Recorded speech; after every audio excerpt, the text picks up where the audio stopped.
AITA for clapping back at my fiancé's girl best friend. I, 24F, have been involved with my fiancé, 25M, for about 7 years. We met in college and hit it off right away. He has been my rock since then.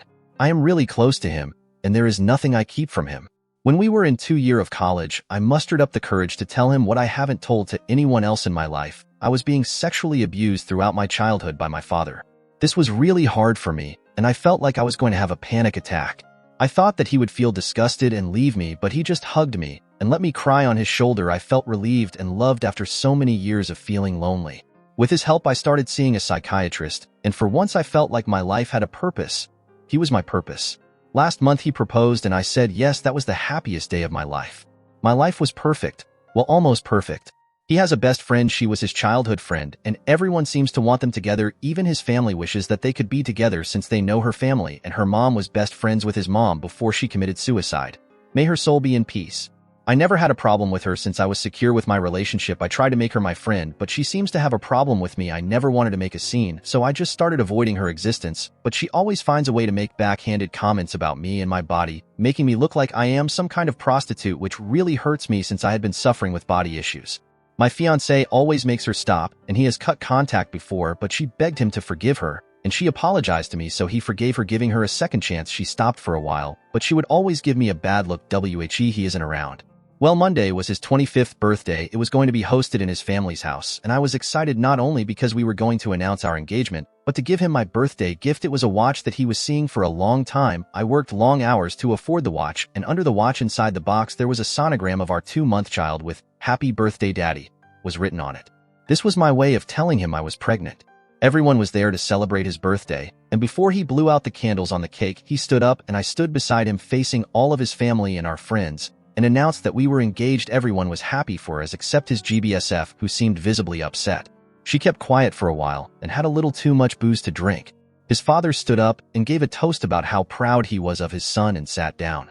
Girl BSF stood up after him, clearly drunk. She started talking about how he was such a good friend and how everyone thought that they would marry, and then turned towards me and said that she was better and at least she wasn't SL at T who seduced her biological father and slept with him for years. When those words came out of her mouth, I felt my world spinning around.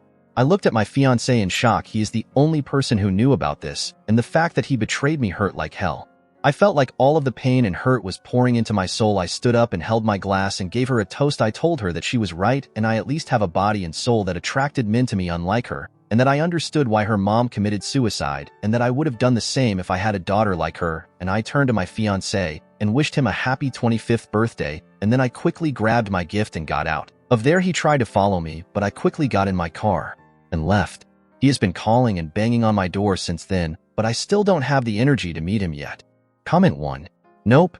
NTA. She went low. You went low. She totally deserved it. And as for him, I don't know if I could forgive that violation of my trust, especially with someone he knew had it out for me. Not okay. I hope you can get into your therapist quickly before you spiral. And please consider whether you want to bring a baby into the middle of this mess. Comment 2. Why the fuck would your fiancé tell her that information?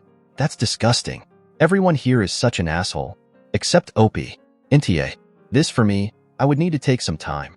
Revealing such a horrific and personal secret about me to someone he knows dislikes me, I would flee the relationship, personally. I'm so sorry you're going through this. Comment 3.